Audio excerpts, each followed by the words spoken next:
विशेष कार्यक्रम शख्सियत में आपका स्वागत है। शख्सियत में इस बार हमारे साथ हैं वैद्य राजकुमार गौतम। वैद्य जी नमस्कार। आपका स्वागत है। वैद्य जी का दावा है कि वो किसी भी तरह के कैंसर को ठीक कर सकते हैं। इसके अलावा कई अन्य क्रॉनिक डिजीजेस, जानलेवा बीमारियां, उनका भी वो इलाज करते हैं। ये बातें कुछ देर बाद जानेंगे, लेकिन वैद्य जी कुछ बातें अपने बारे में बताइए। जन्म, सबसे डॉक्टर साहब, सबसे पहले तो मैं अपना परिचय देता हूँ। मैं वैसे विशेष करके मेरा जन्म स्थान सुंदरनगर सुके स्टेट में हुआ है। मैं राजघराने से राजवैद्य का पोता हूँ और ये हमारे ख़ानदान के अंदर कैंसर का जो था ये आज दिन तक छुपा हुआ रहस्य था। मेरे बुजुर्ग जो थे वो मतलब इसकी ज़्यादा जानकारी रखते थे कैंसर की, लेकिन मतलब कुछ समय ऐसा आया कि ये विद्या लुप्त हो रही थी जी। और मेरे पिताजी जो थे वो राजवैद्य थे। आखिर जब उनको बुढ़ापा आया तो उन्होंने मेरे से आग्रह किया कि मेरे पास कुछ है। आप सुंदरनगर से जी बाद में यहाँ चुराग, जहाँ आज हम हैं, मतलब मेरा मतलब यहाँ पे चुराग में आना हुआ, मेरे ससुराल यहाँ पर हैं। तब जाकर के मैं यहाँ पे आया और तहसील करसोग में एक सिविल डिस्पेंसरी थी। आज से 52 साल पहले की बात है। तो मैं यहाँ पर आकर के तो उस वक्त मैं एलोपैथी के मतलब मेडिसिन का प्रयोग करता था, लेकिन पिताजी ने मुझे बाद में उससे मेरे को ब्रेक लगा दी, रोक दिया कि इसमें कुछ नहीं है, कि आयुर्वेदा आदि काल से है और कोई एक समय ऐसा आएगा, वेदों में इसका वर्णन है। हाँ जी, एक समय ऐसा आएगा कि एलोपैथिक मेडिसिन जो है वो लुप्त होती चले जाएगी और आयुर्वेदा का जो है आविष्कार दोबारा होगा। ये मेरी भविष्यवाणी है, मेरे पिताजी ने मुझे कहा। वैद्य जी, आपने कैंसर पर अध्ययन कैसे किया, शोध कैसे किया, अनुसंधान कैसे किया, कैसे आपकी रुचि हुई, ये बताइएगा। ये मतलब मैंने शोधन इस प्रकार किया क्योंकि हमारे आयुर्वेद के अंदर डॉक्टर साहब एक संजीवनी बटी बनती है, तो वो मैं से विशेष करके बच्चों के लिए सर्दी जुकाम खांसी निमोनिया वगैरह के लिए नाम संजीवनी बटी जिसका है, मैंने उसके ऊपर अध्ययन रिसर्च किया। उसको करते करते ये देखा कि भी मतलब कैंसर जो है ये कैंसर के ऊपर कैसे मतलब इसके ऊपर मतलब शोधन किया जाए। तो जब मैं करने लगा तो देखा मैंने कि भी ये जो है कैंसर की मेडिसिन जो है, पहले तो मैंने वो छोटा जैसा मतलब संजीवनी बटी का प्रयोग करके देखा। तो गर्भावस्था के अंदर ये रिसर्च मेरी अपनी निजी खोज थी कि कैंसर क्यों और कैसे होता है। तो गर्भावस्था के अंदर मैंने जब वो मेडिसिन जो थी, बच्चा जब गर्भ में होता है तो वो 33% पॉइजन जहर जिसको हम बोल सकते हैं, वो इस जमाने के मुताबिक खा करके वो गर्भावस्था से ही माँ के पेट से जन्म लेता है। तो ये मेडिसिन जो है, मेडिसिन जब ये बच्चा जन्म लेगा तो उस आप जो दवाइयाँ बनाते हैं जी खुद बनाते हैं? हाँ, मैं खुद मैन्युफैक्चर करता हूँ और पिताजी का, बुजुर्गों का मेरा आशीर्वाद है। मेरे दादा परदादा से लेकर के राजवैद्य हैं, पिताजी भी राजवैद्य है। 1947 में। आपका शोध आज भी जारी है? आज भी जारी है और मेरा इंडिया के स्तर पर मैं हर बड़े बड़े शहर में जा रहा हूँ और बड़े बड़े डॉक्टरों से, बड़े बड़े हॉस्पिटलों से मेरा संपर्क है। आपकी आयु भी 82 की हो गई है? हाँ, आयु मेरी जो है 82 साल की हो गई, 83वें साल में अब प्रवेश हो रहा हूँ मैं। तो ये रिसर्च मेरी उस वक्त से चली हुई है। वैद्य जी, कैंसर का तो आप इलाज कर ही रहे जी। कोई और बीमारियां जिनका? और बीमारियों का जैसे कि ब्लड शुगर है, आपके पैरालिसिस है, आपके और छोटी मोटी बीमारियां, सर्दी जुकाम खांसी, ये तो आम है, लेकिन विशेष करके पैरालिसिस, ब्लड शुगर और यहाँ तक के एड्स के पेशेंट पर भी मैंने जो ब्रह्मास्त्र रसायन मैंने मैन्युफैक्चर किया, ये कैंसर के ऊपर जो मेरी रिसर्च है, एड्स के ऊपर भी और HIV के ऊपर भी मैंने टेस्ट किया। हिमाचल गवर्नमेंट ने मतलब मौके पर जाकर के एक डॉक्टर की ड्यूटी लगा करके हमने 2-3 केस जो थे उनके ऊपर काफ़ी रिलीफ हुआ। जब हॉस्पिटल में हम उनको ले गए टेस्ट करवाने के लिए, जब अच्छा रिजल्ट सामने आया तो मंडी हॉस्पिटल में वो पेशेंट को साथ लेकर के गए, मैंने अपनी गाड़ी में बैठाया तो वहाँ पे मतलब उसने क्या किया कि कोई रिश्तेदार आ गया, उसने कहा कि तेरे को HIV का जो है तेरा केस है, अगर अंदर डॉक्टरों को पता लगा तो तेरे को मतलब यहीं पे मतलब ये का नाम कर लेंगे और तेने मतलब बाहर नहीं जाना। वो एक चीज़ और बताइए, चर्म रोग होते हैं लोगों का, जी हाँ, स्किन डिजीज, जी जी, एक वो बीमारी होती है फुलबेरी। फुलबेरी का इलाज है, दावे से है फुलबेरी का इलाज, लेकिन सर्वांग जो जिसका हो चुका है सर से वो लेकर नहीं। के पांव तक उसका नहीं है। जिनको सपोर्ट है, आरंभिक, हाँ हाँ, ये दावा है, सपोर्ट है, मतलब 20-21 दिन के अंदर मतलब वो बिल्कुल फेड हो जाते हैं, खत्म हो जाते हैं। ब्लड शुगर का कैसे करते ब्लड शुगर का केस जो है मतलब ये 4 महीने का इसका क्या नाम होता है कोर्स, उसको कीजिए। खान पान का जो ब्लड शुगर का है वो मतलब करना पड़ता है और ये इससे निर्मूल हो जाती है, ठीक हो जाती है? जी हाँ।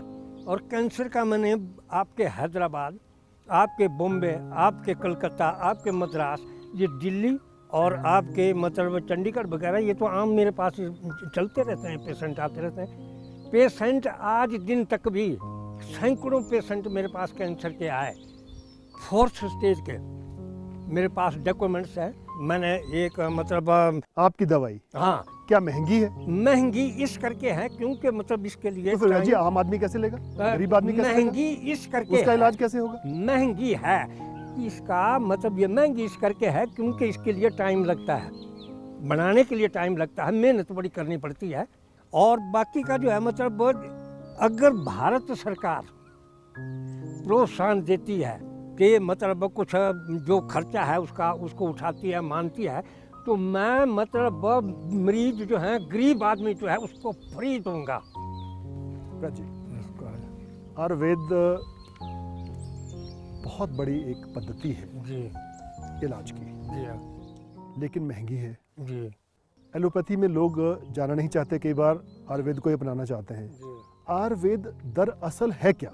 आयुर्वेद का डॉक्टर साहब ऐसा है कि आयुर्वेद वनौषधियों से आदिकाल से चला हुआ, ऋषि महर्षियों ने जो हमारी खोज की वो वनौषधियों से की। खनिज भी तो होते हैं इसमें? खनिज भी हैं इसके अंदर, जैसे कि अष्ट धातु है और मतलब अष्टवर्ग है।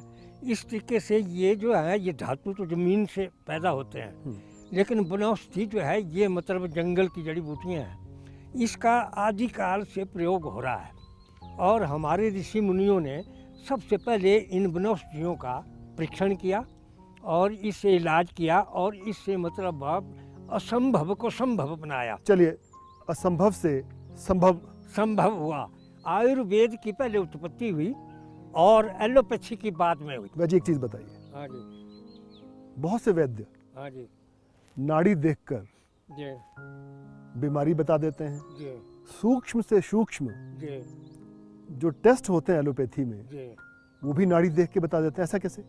बात पित्त कफ त्रिदोष से आयुर्वेद उत्पन्न हुआ। तो मैं बड़ी हर्ड जो है वो अग्नि को प्रदीप्त करती है, अग्नि को मतलब तेज करती है, और आंवला जो है वो पित्त का शमन करता है, और भेड़ा जो है, भेड़ा मतलब कफ रोग को शांत करता है।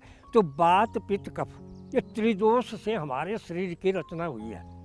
इस करके मतलब इस नाड़ी का जो है मतलब हमारी नाड़ी पकड़ करके उससे ज्ञान हो जाता है कि भाई कौन सी इस वक्त मतलब तकलीफ है इसको। एक और बात, हाँ जी, आम आदमी जी यह सोचता है हाँ जी, कि आयुर्वेद में जी परहेज बहुत है, इसलिए परहेज कतराता है। परहेज इस करके करना पड़ता है क्योंकि बात पित्त कफ।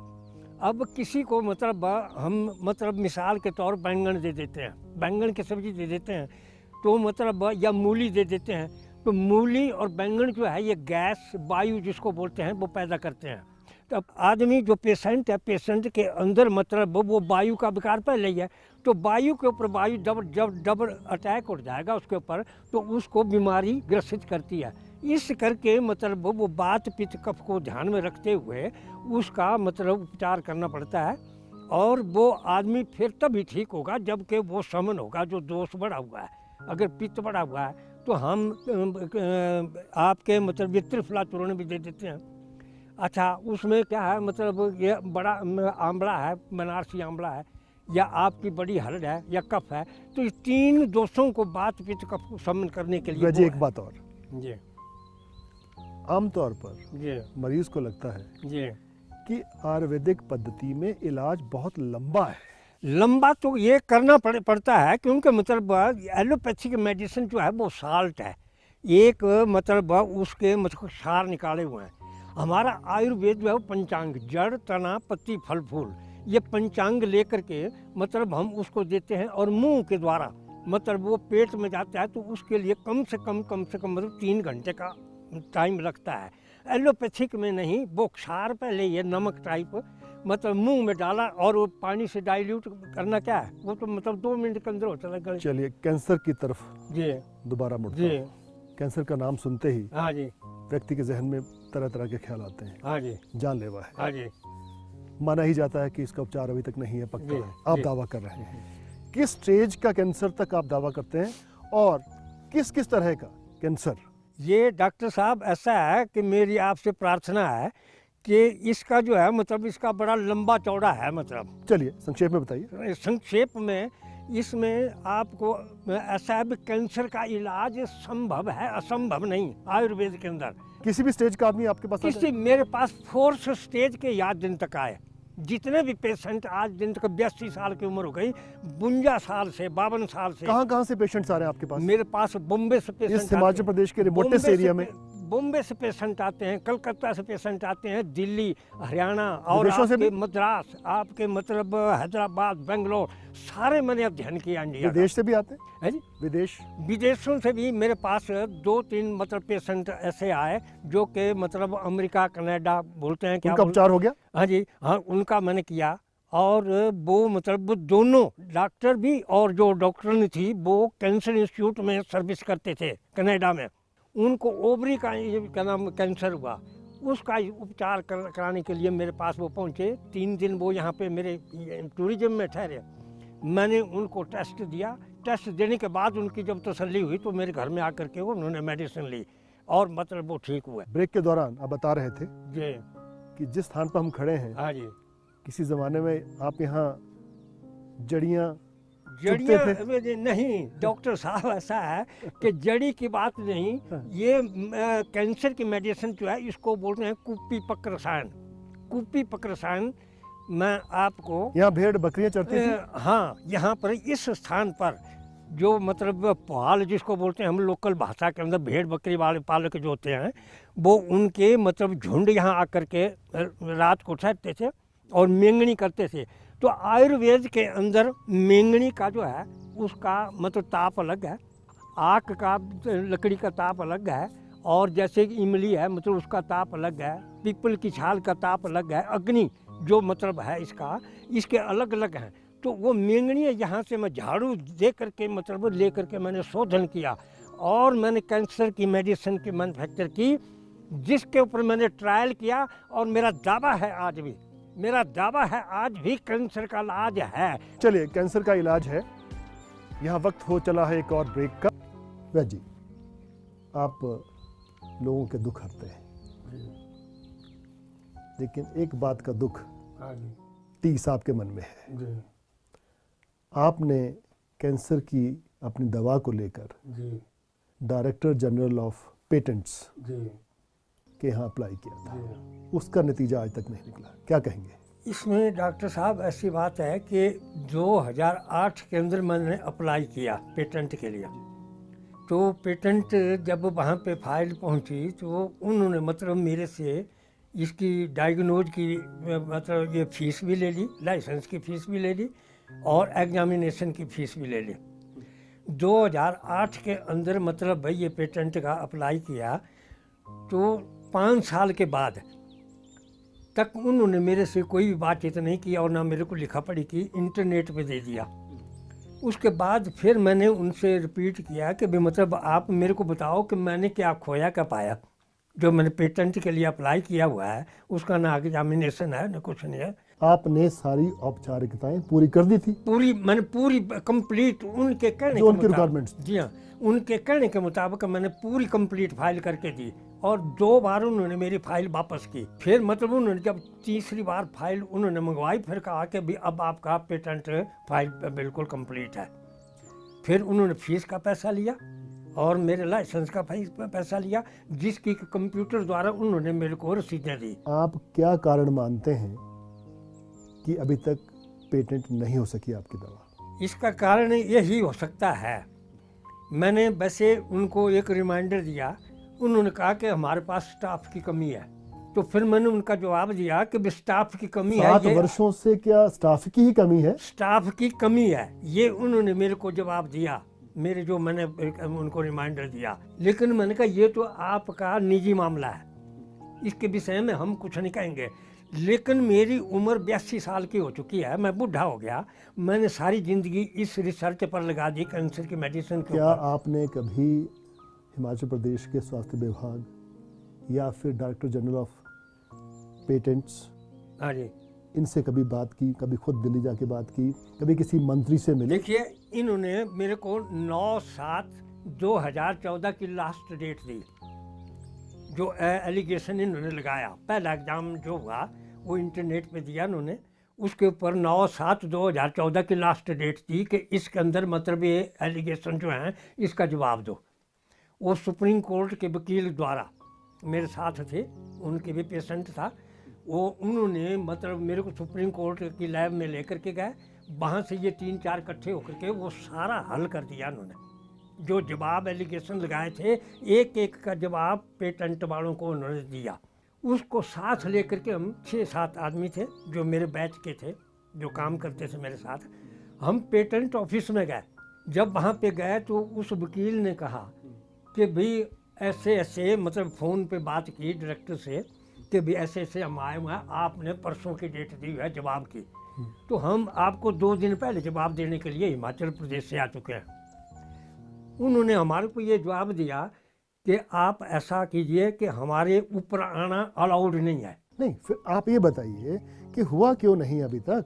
अभी इसमें तक अब कोई इस चीज़ हाल का- मेल तो नहीं? इस कोई चीज़ की हमें भी कोई नॉलेज नहीं है, इसके विषय में भी ये वजह क्या है, क्यों मतलब उन्होंने लेट किया और क्यों हमारे को मिलने नहीं दिया, जबकि उन्होंने आपसे कोई और अपेक्षा तो नहीं कर रहे कोई? अपेक्षा हो सकता है। या फिर अंतर्राष्ट्रीय जो कंपनियां हैं, हाँ जी, MNCs, हाँ जी, जो दूसरी दवाइयां बनाती हाँ हैं, जी, हाँ जी, कहीं उनका दबाव तो नहीं हो सकता? उनका जवाब भी हो सकता है, क्योंकि ये मेडिसिन जो मेरी है इस वक्त हिमाचल प्रदेश के अंदर एक पहला वैद्य मैं हूँ जिसने के क्लेम किया हुआ है ऑल टाइप कैंसर का। 2002 में जी, आपको एक प्रोजेक्ट मिलने वाला था, वो क्यों नहीं मिला? 2002 में मतलब नेहरू स्टेडियम में, मतलब वहाँ पे मेरे को कॉन्फ्रेंस में बुलाया गया, तो वहाँ पे ये मतलब ये मैंने जो कुप्पी पकड़सान जो दावा कैंसर की मेडिसिन है, ये मैं लेकर के सैंपल लेकर के गया। बृहस्पति देव त्रिगुणा जी महाराज प्रेसिडेंट ऑफ इंडिया आयुर्वेदा के, वो वहाँ पे थे, और स्वास्थ्य मंत्री ठाकुर मतलब सीपी ठाकुर उस समय के, वो उनके साथ थे। तो पटल पर मैंने ये सारी शीशियाँ निकाल करके ये प्रोडक्ट जो मैंने तैयार किए हुए हैं, ये चीज़, ये टेक्नोलॉजी जो है, ये हमारे ख़ानदान के अंदर, ये आज दिन तक कहीं भी ये कुप्पी पकड़सान इस तरीके से नहीं बना, ये हमारे ख़ानदान के अंदर सीमित है। ये जब मैंने पटल पर रखे तो बृहस्पति देव त्रिगुणा जी महाराज प्रेसिडेंट ऑफ इंडिया, उस समय कहा गया था कि 15 दिन के अंदर प्रोजेक्ट मिलेगा, जी हाँ, वो उन्होंने कहा इसको लेकिन नहीं देख मिला। करके, हाँ, लेकिन नहीं मिला। उन्होंने कहा कि ये चीज़ लुप्त हो चुकी है। क्या आप अब हाँ जी, देश के नए स्वास्थ्य मंत्री हाँ जी, जो जिनका ताल्लुक हिमाचल प्रदेश से है, जी। JP नड्डा, उनको मिलना चाहेंगे इस बारे में? हाँ, मैं मिलना चाहता हूँ, ये मिलना चाहता हूँ। और लास्ट मेरी ये है, उनसे भी प्रार्थना ये होगी कि मुझे बुढ़ापा आ चुका है, मेरी लास्ट तमन्ना ये है कि मैंने ज़िंदगी के अंदर क्या खोया क्या पाया, ये जन हित के लिए, मेरे हित के लिए नहीं, ये जन कल्याण के लिए है ये मेडिसिन।